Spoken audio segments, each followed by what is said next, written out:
Discipline is Destiny by Ryan Holiday. Picture this: a man stepping up to play baseball with a fever so intense it would keep most of us bedridden for a week. He played through back pain that would make you cry, through sprained ankles, through pulled muscles that screamed for rest. One day, an 80-mile-per-hour fastball slammed into his head, knocking him unconscious for 5 terrifying minutes. The next day, he showed up at the ballpark. The swelling was so bad his own hat wouldn't fit, so he borrowed one from his teammate, the legendary Babe Ruth himself, and he played. For 2,130 consecutive games, Lou Gehrig, the Iron Horse, played first base for the New York Yankees. Think about that for a second. 17 years. April to October. No breaks. Not because he was never hurt, not because he was never sick, but because this man had absolute command over his body and mind. Years later, when doctors x-rayed his hands, they were stunned to find at least 17 healed fractures. He'd broken nearly every finger over his career, and not only had it never slowed him down, he'd never said a word about it. This wasn't just toughness for toughness's sake. This was something deeper, something quieter, but infinitely more powerful. The power of self-control. A power that shapes not just careers, but entire lives. A power that literally determines our fate. Today, we're diving into a book that explores this very force. Discipline is Destiny, The Power of Self-Control by Ryan Holiday. It's the second in his brilliant series on the 4 ancient Stoic virtues: courage, temperance, justice, and wisdom. This one tackles temperance, or as we know it better, self-discipline. Holiday is one of the world's most widely read philosophers, with over 5 million books sold. But here's what I love. He doesn't just write about philosophy from some ivory tower. He lives it, on a ranch outside Austin, Texas, away from the noise and chaos, practicing the very principles he preaches. And in this book he makes a powerful argument. The ability to conquer yourself is the only thing that allows you to conquer the world. So here's my promise to you. By the end of our time together, you'll understand the fundamental secret that separates the greats, emperors, athletes, artists, from everyone else. It's not talent. It's not luck. It's the quiet, daily, unrelenting practice of self-discipline. And you'll see exactly how you can start wielding that same power in your own life, starting today. This isn't just about building good habits. It's about forging your very destiny. Let's begin where all discipline starts. Not in some grand plan, not even in the mind, but in the most immediate, tangible thing we have: our body. The Stoics believed that if we can't rule our own physical form, we can't rule anything else in our lives. Your body is the training ground for the soul. And nobody understood this better than Lou Gehrig. His story isn't just about being tough. It's about how that toughness was built, brick by brick. He was born to poor German immigrants in New York, a massive 14-pound baby. He was the only one of 4 children to survive infancy. Growing up, he wasn't some natural athlete. Friends joked that his body behaved as if it were drunk, but life gave him reasons to become strong. He was teased by school kids for his size and his poverty. He'd often show up on freezing winter days with no coat, no hat. Instead of letting this break him, it hardened his determination. His father was a drinker who made excuses and called in sick to work all the time. Young Gehrig saw this and was ashamed by it. He made a silent vow to himself. He would be the opposite. He would be dependable. He would be tough. He made it a non-negotiable part of his identity. He started going to a German gymnastics club, building the powerful body that would later drive in so many runs. He wasn't born an athlete. He made himself one. He saw baseball not just as a game, but as a profession demanding total control over the body. Fitness was almost a religion to him, a teammate once said. Gehrig put it more simply, I am a slave to baseball. But here's the thing, he was a willing slave, a grateful one, who genuinely loved the work itself. This love for the work is critical. When you truly love what you do, you don't cheat it, you respect every part of it. Gehrig never threw his bat in anger. The only time he got in trouble with management? They found him playing stickball in the streets with neighborhood kids after a Yankees game. He just couldn't pass up the chance to play. Of course, there were days he didn't feel it, days he wanted to quit, days he was tired, frustrated, doubting himself. But he'd cultivated the strength not to listen to that voice, because he knew that once you start compromising, you're compromised. He wasn't a saint, though. He knew his discipline meant missing out on some of the fun his teammates enjoyed. Babe Ruth, his legendary teammate, was a notorious glutton. His breakfast often consisted of a pint of whiskey with ginger ale, followed by steak, eggs, and potatoes. He'd eat hot dogs by the dozen and chug soda by the gallon. His life was one big party, but Ruth himself later regretted it. He told Gehrig, "Don't be a sap. Keep in condition. I made a lot of mistakes. Later I had to pay for all those mistakes." Gehrig understood something deeper. Those who live the fast, easy life miss out on something far more valuable, realizing their full potential. Discipline isn't about deprivation. It's about securing the ultimate rewards. Early in his career, Gehrig hit a slump and tried drinking to calm his nerves. A seasoned coach saw this and pulled him aside, explaining the long-term costs of that shortcut. That was the end of it. Not because Gehrig thought drinking was evil, but because anything that interfered with his ambition to be a great ball player was poison to him. Here's the first lesson of mastering the body. You have to decide what you're willing to give up to get what you truly want. You have to quit being a slave to your impulses. Think about Dwight Eisenhower.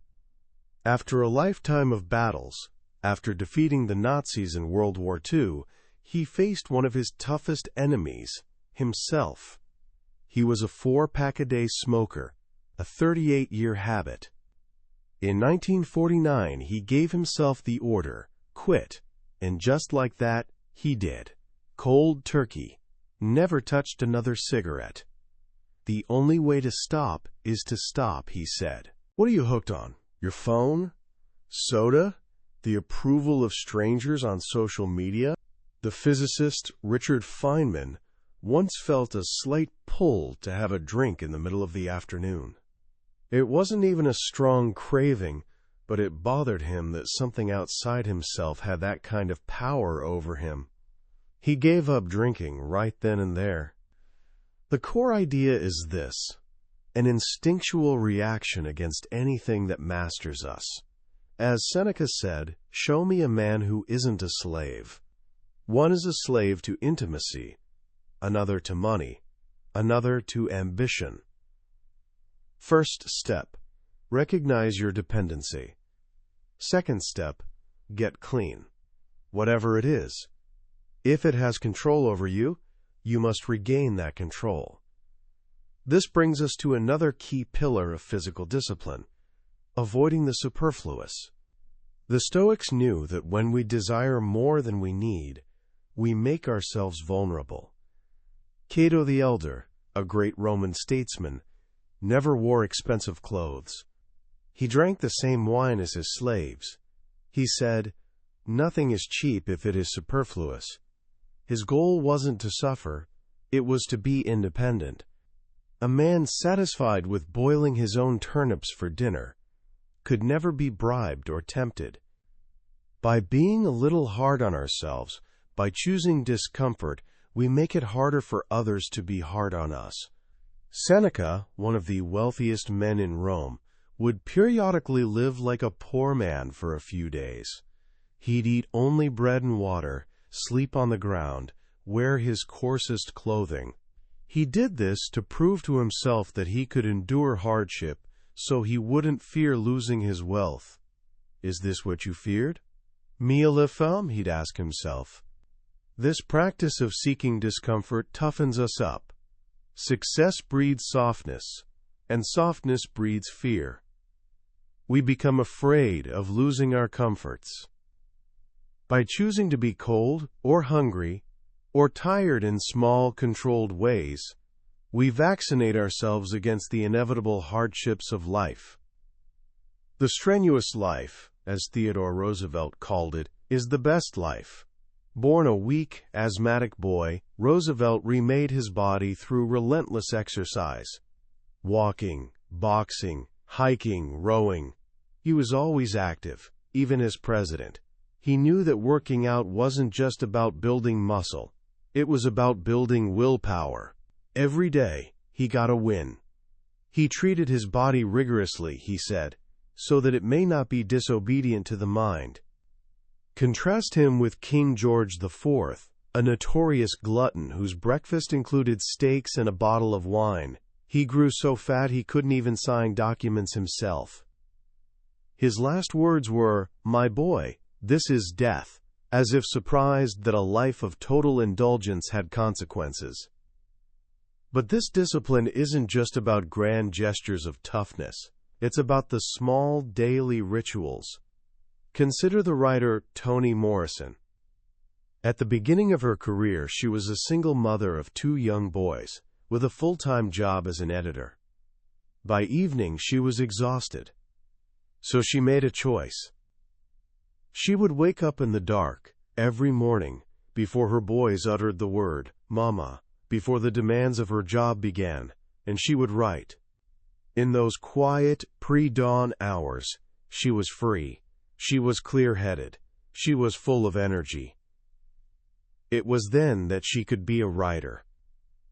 That sacred ritual, practiced over years, produced 11 novels, a Nobel Prize, and a presidential medal. This is the principle of attacking the dawn. In the morning, you're free.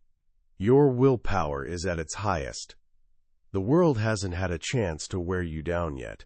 As Marcus Aurelius asked himself, waking in his warm bed, "Is this what I was created for? To huddle under the blankets and stay warm?" The plants, the birds, the bees, they're all going about their tasks. Why aren't you running to do what your nature demands? This connects to another simple but profound idea. Just show up. Thomas Edison said he had no imagination. His genius, he claimed, was simply that he hung around his laboratory day and night. If anything happens, he said, he's there to catch it. He lived in his lab, never missed a day. The compounding power of consistency is a kind of superpower. You don't have to be amazing every day, but you do have to show up. A good hitter in baseball hits 300. That means they fail 7 times out of 10. The key isn't to never fail, it's to stick around for the next at-bat. And when you show up, you sweat the small stuff. The legendary basketball coach John Wooden began his first practice of every season the same way. He teaches star players, the best recruits in the country, how to put on their socks and shoes. Men, he'd say, this is how you put your shoes and socks on. He'd show them how to smooth out the wrinkles to prevent blisters. Why? Because a blister can lead to an infection, which can lead to favoring a foot, which can lead to a broken ankle, which can end a season. The devil is in the details, but so is salvation. Greatness is in the details. For want of a nail, the kingdom was lost. Get the little things right. This includes your environment. Outer order creates inner calm. Robert Moses, the master builder who shaped New York City, worked off a large table with no drawers. Why? Because there was no place to hide papers. He had to deal with every memo, every report, right away. He couldn't let things pile up. A messy workspace leads to sloppy work. A person who eliminates noise can hear the messages from the muses. So clean up your desk, make your bed, get your things in order, then get after it. Part of getting after it is hustle. During the American Civil War, President Lincoln was endlessly frustrated with General George McClellan, a brilliant soldier who just couldn't seem to get his army moving. "He's got the slows," Lincoln said. "Too cautious, too conservative, too afraid to act. In life, as in war, you have to get up and go. There has to be a sense of urgency. But, and this is crucial, you must also learn to make haste slowly, festina lenti." This was Emperor Augustus's favorite saying. He knew that rushing, putting efficiency over effectiveness, is ultimately not efficient at all. In the military, they say, slow is smooth, and smooth is fast. Do it right, and it goes quickly. Try to go too quickly, and you'll have to do it over again. The tortoise beat the hare, because the hare was brilliant in bursts, but not consistent. The tortoise just kept moving. It's okay to move slowly, provided you never stop. And that relentless movement is practice. Then practice more. The master swordsman Miyamoto Musashi had a phrase for it: training from morning to night. 1,000 days of training to develop, he wrote. 10,000 days of training to polish. We don't rise to the occasion. We fall to the level of our training. You must practice so much that your skills become second nature. This all comes together in one simple command: just work. The author Joyce Carol Oates has published over 100 books. Into her 80s, she's still working. While her peers were at fancy parties or nursing addictions, she worked and taught. Taught and worked. "I come from a part of the world where people did work rather than just talk about it," she said. She found what she was meant to do, and she just did it. The reward for the work is the work itself. Finally, mastering the body is about managing the load. The great basketball coach Greg Popovich was once fined $250,000 for resting his star players during a nationally televised game. The league was furious. Fans were angry. But Popovich was playing a longer game. He knew that burnout and injuries are far more expensive than a single game. Sometimes, the hardest and most disciplined choice is to rest. The indiscipline of overwork, as John Steinbeck called it, is the falsest of economies. And this includes sleep. In the military, they now talk about sleep discipline. It's something you have to enforce on yourself. The best way to master the morning is to have mastered the night before. Sleep isn't a luxury, it's an act of character. All of this, the toughness, the rituals, the rest, is about building a body that can endure what life throws at it. Ernest Shackleton's Arctic expedition was trapped in the ice for nearly a year before their ship was crushed and sank. They made a 350-mile dash in lifeboats to a desolate island. From there, Shackleton and a few men sailed a tiny 20-foot boat over 700 miles of the world's roughest seas to find help. Then he came back and rescued every single man. His family motto was, "By endurance we conquer." The body is a metaphor. It's the training ground for the mind and the soul. What are you willing to put yourself through? What can you produce with it? Temperance in the body affects the mind. If you're physically bankrupt, your brain cannot possibly do its job. It starts with the body. We restrain it.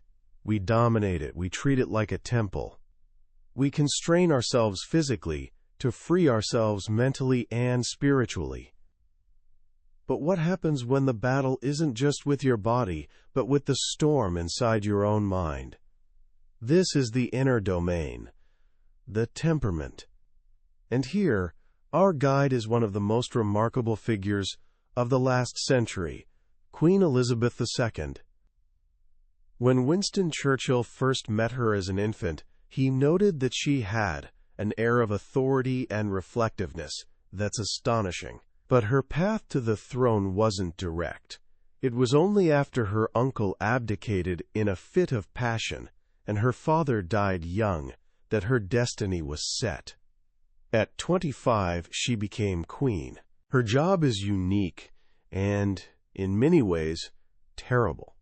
She can't pass laws, she can't choose the government, she can't even speak about policy. And yet she's informed of every action, every problem in her kingdom. For over 70 years, she performed this role with near superhuman dignity. Some 25,000 days in a row, every day was game day. She traveled over 1 million miles, met over 4 million people, and in all that time, through countless long, boring events, she was seen to fall asleep in public only once. How? It's her temperament. An American official once saw her preparing for a long day. She was standing stock still, he said. It was as if she were looking inward, getting set, resting in herself. This is mental and emotional discipline in action. She personifies the stiff upper lip.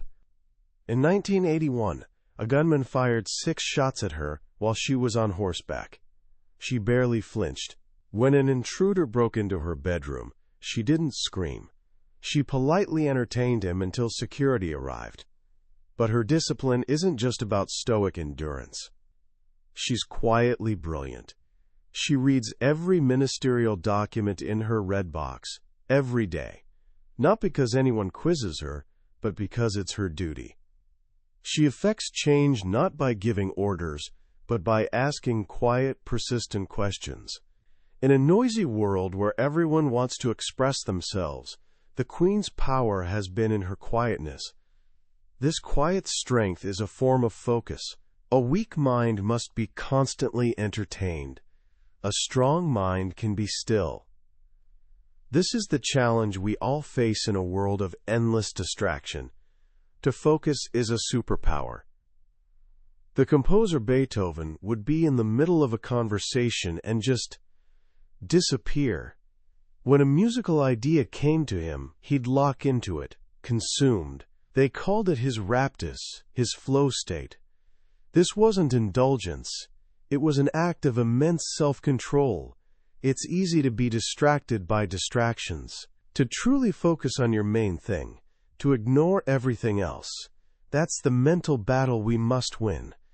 To do that, you first have to know what your main thing is. Booker T. Washington was incredibly busy. He ran the Tuskegee Institute, traveled, lectured, and wrote 5 books. How? He had the discipline to say no. The number of people who stand ready to consume one's time to no purpose, he said, is almost countless. If you don't know your priorities, you can't know what to say yes to and what to say no to.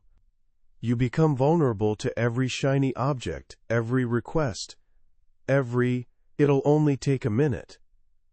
Keeping the main thing is the first step. Saying no to everything else is the second. And once you've cleared the plate, you need the discipline of patience. Joyce Carol Oates, after finishing a first draft, puts it in a drawer for a year or more. She lets it gestate. She acquires perspective. Patience is bitter, but its fruit is sweet. Almost everything that matters takes longer than we'd like. But patience can curdle into a dangerous vice, perfectionism. The dancer Martha Graham was once so bogged down in a piece she'd choreographed that she despaired of ever finishing it. "This work is no good," she whimpered. All she could see were its flaws. Her musical director had to step in. "One cannot always create on the same level," he told her.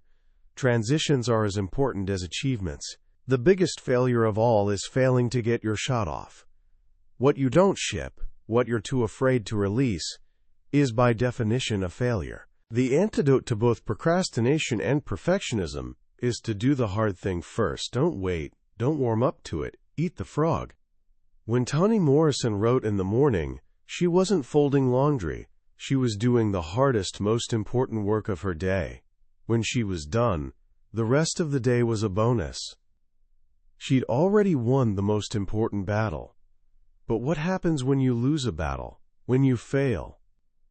In 1959, heavyweight champion Floyd Patterson was knocked down 7 times in one round and lost his title. He was humiliated. Done. In the entire history of boxing, no heavyweight champion had ever regained his title after losing it. He moped for weeks, sick with guilt. Then a letter arrived. It was from Archie Moore, the very man he'd beaten to win the title in the first place. "Dear Floyd," it said, "I know how you must feel. You can be the first one to regain the crown. You can do it." That moment of grace from his rival was exactly what he needed.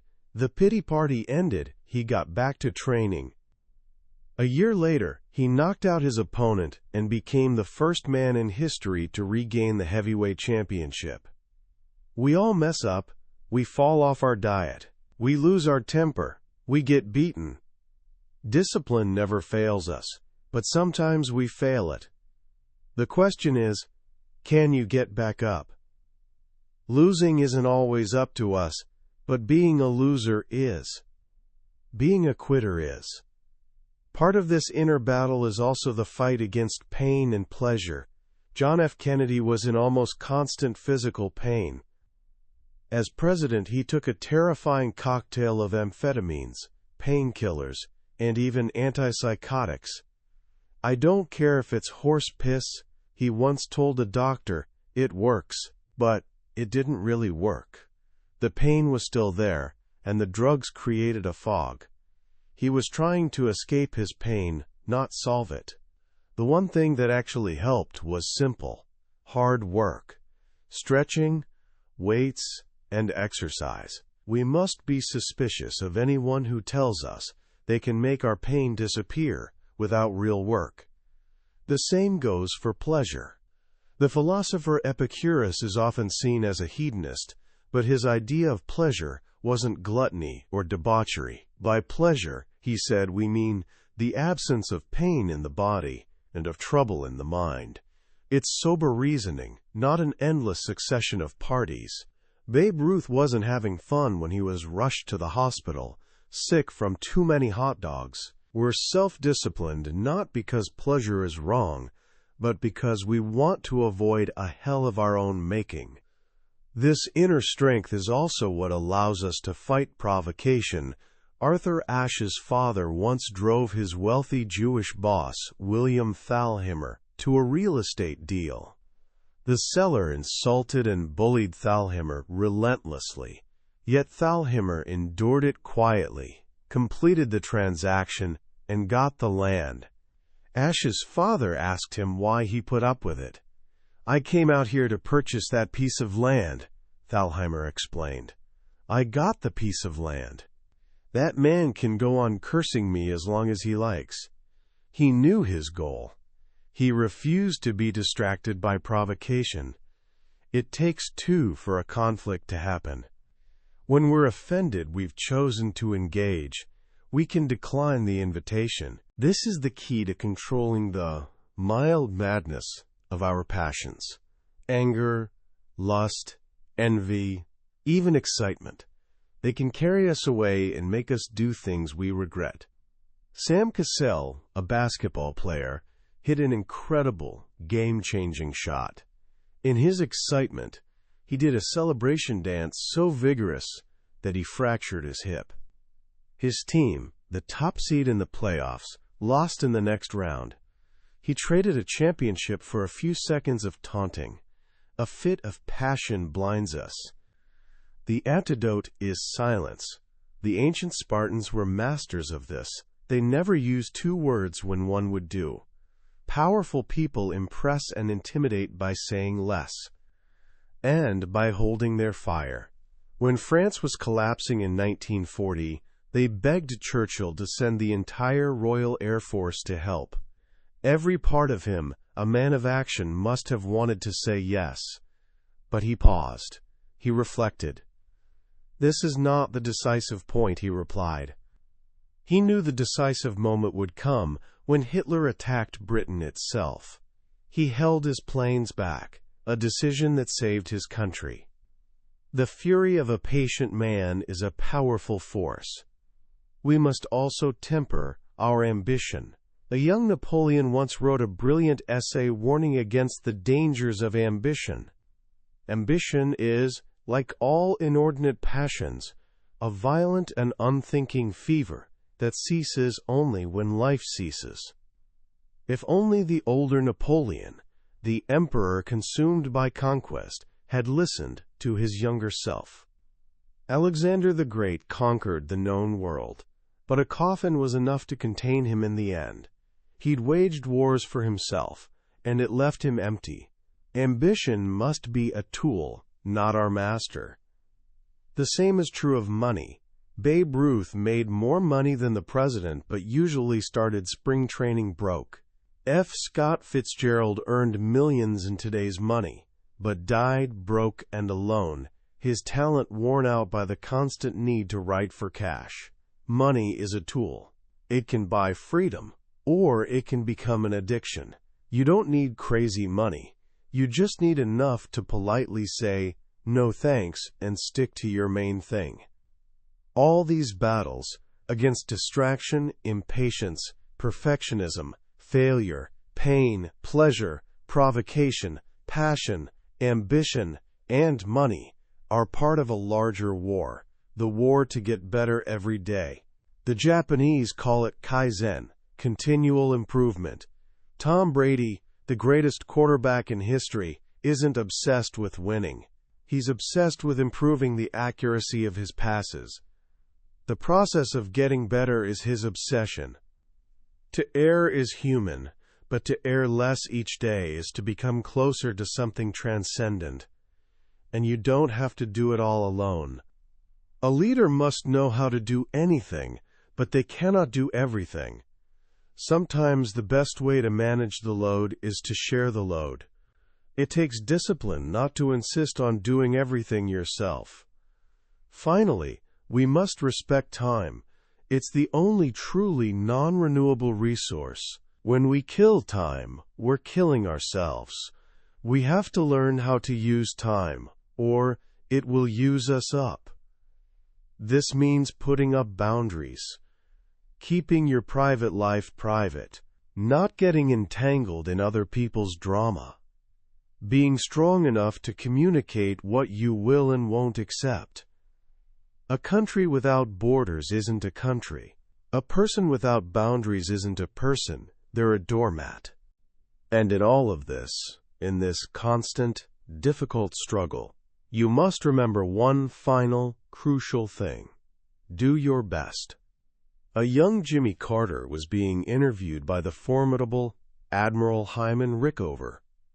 Rickover asked him where he stood in his class at the Naval Academy. 59th out of 820, Carter said with pride. Rickover wasn't impressed. He asked, "But did you do your best?" Carter had to pause. He thought about the times he'd coasted, the times he could have worked harder. "No, sir," he confessed, "I didn't always do my best." Rickover's final haunting question was simple. Why not? Doing your best insulates you from outcomes.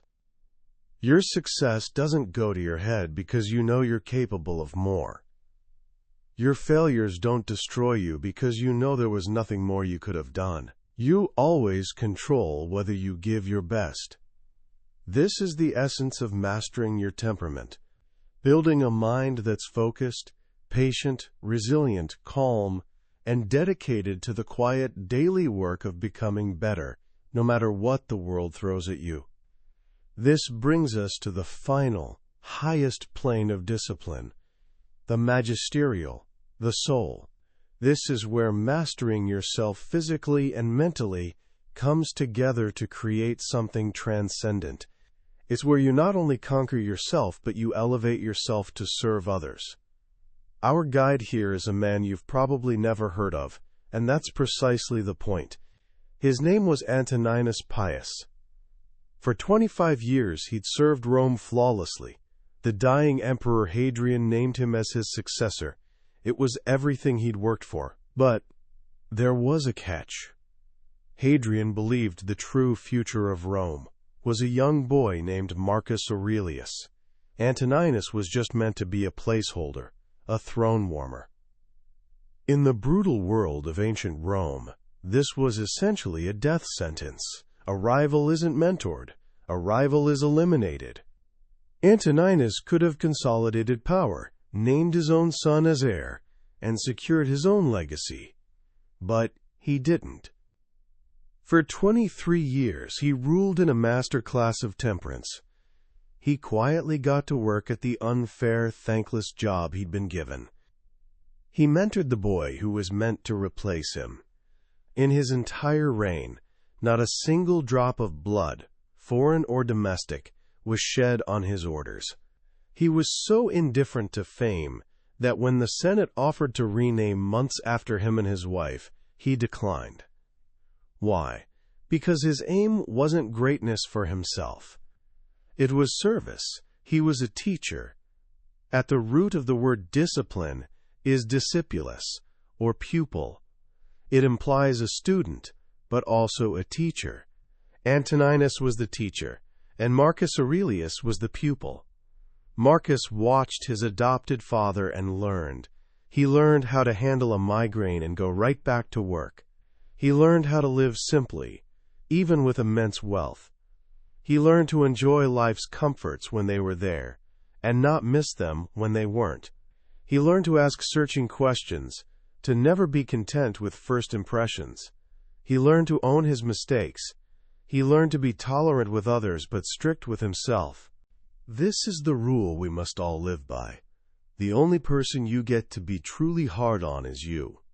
Ben Franklin said it best. Search others for their virtues, thyself for thy vices. Kobe Bryant was one of the most dedicated players ever, but he struggled because he couldn't accept that his teammates couldn't all be Kobe's. He drove them as hard as he drove himself, and sometimes he drove them away.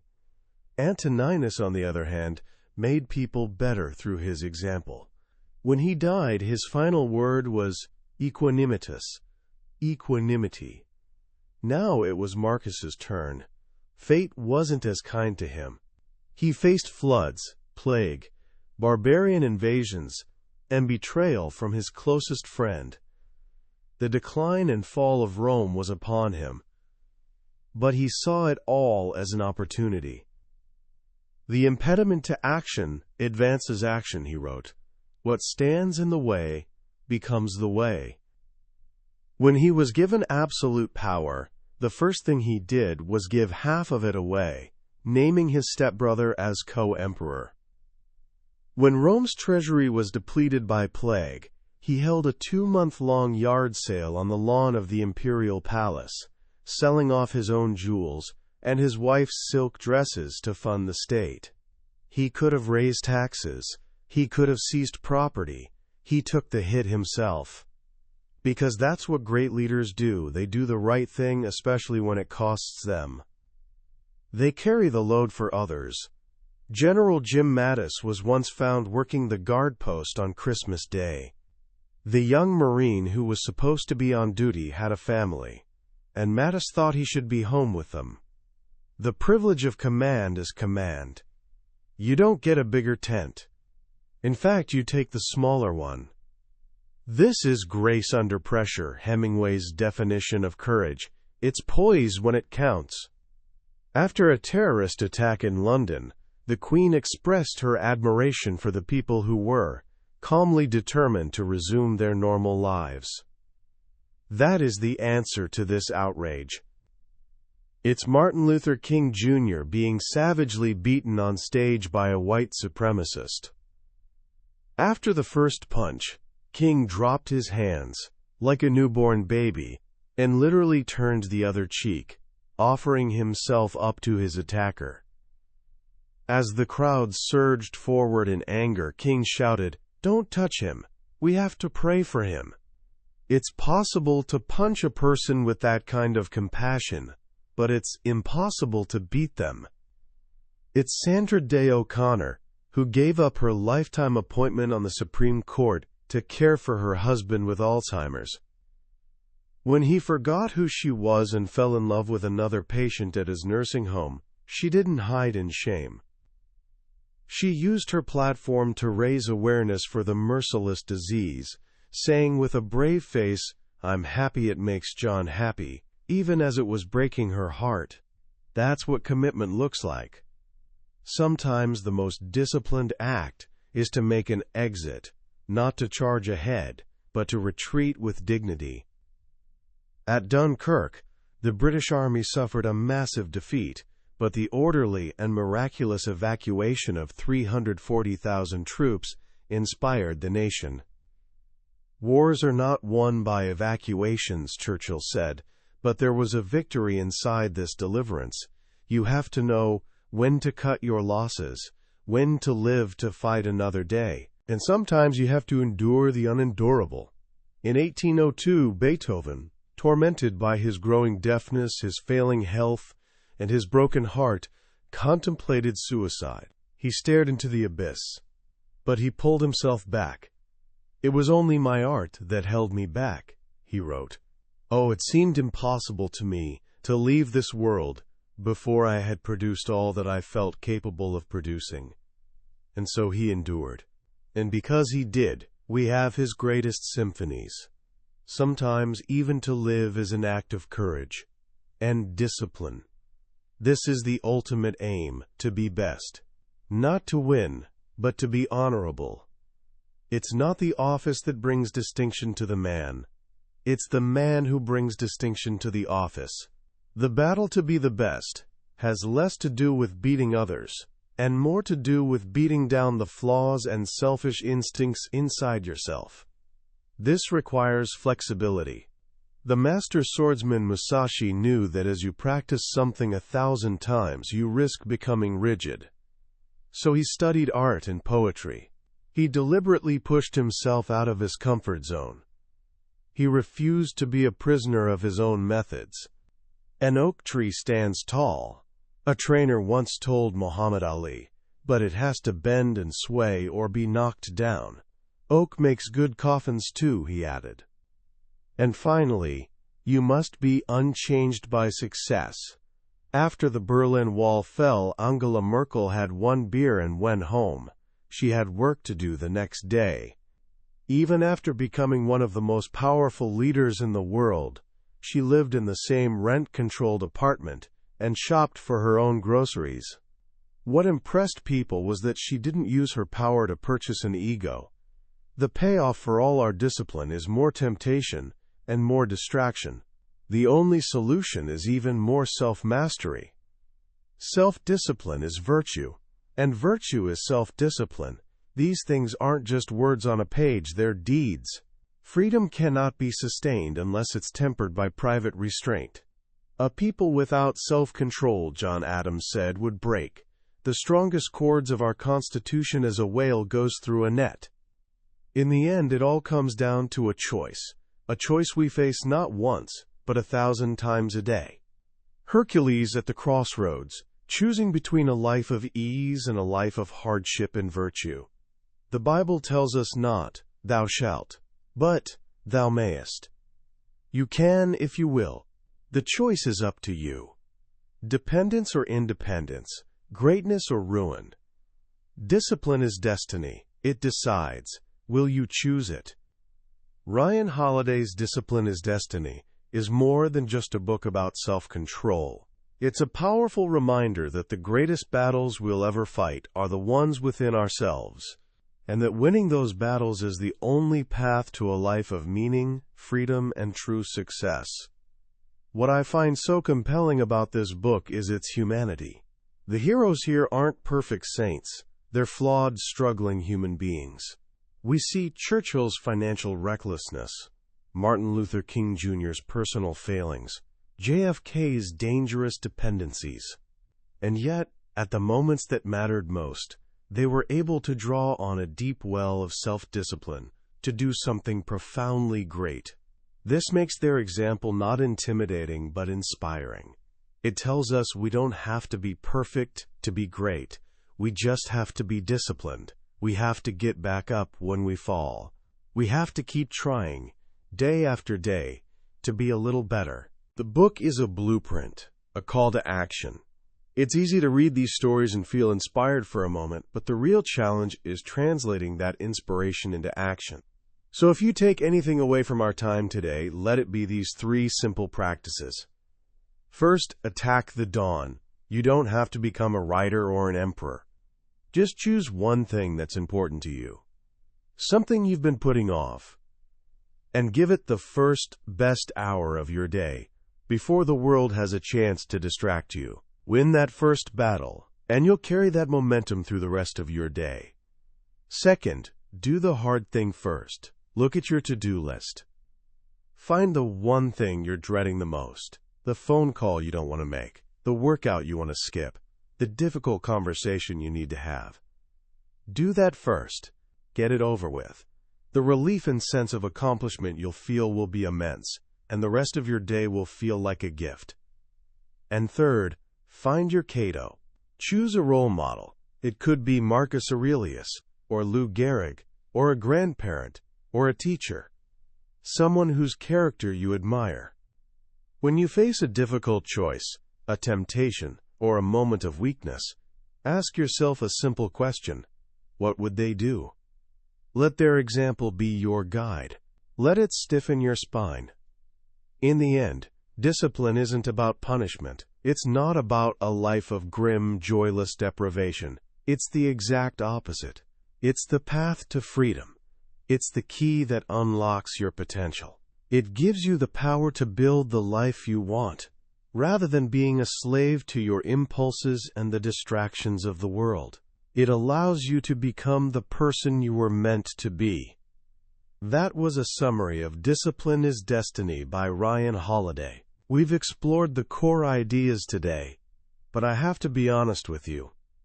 A summary is like looking at a map of a beautiful country. It can show you the layout, the major cities, the rivers, but it can never replace the experience of actually walking the trails, breathing the air, and meeting the people. The real magic of this book is in the quiet moments when one of Holiday's stories connects with a struggle in your own life. This summary is a starting point, a way to see if this journey is for you. If anything we've discussed today has struck a chord, I encourage you to pick up a copy. Reading it isn't just about learning. It's an experience that can genuinely reforge the way you see your daily choices and your ultimate potential. A link to the book is in the description. Also, if you found this summary valuable and want to continue exploring the ideas that have shaped the most successful people in history, please take a moment to hit that like button and subscribe to the channel. That way you won't miss our next journey into another life-changing book. Let's keep growing together.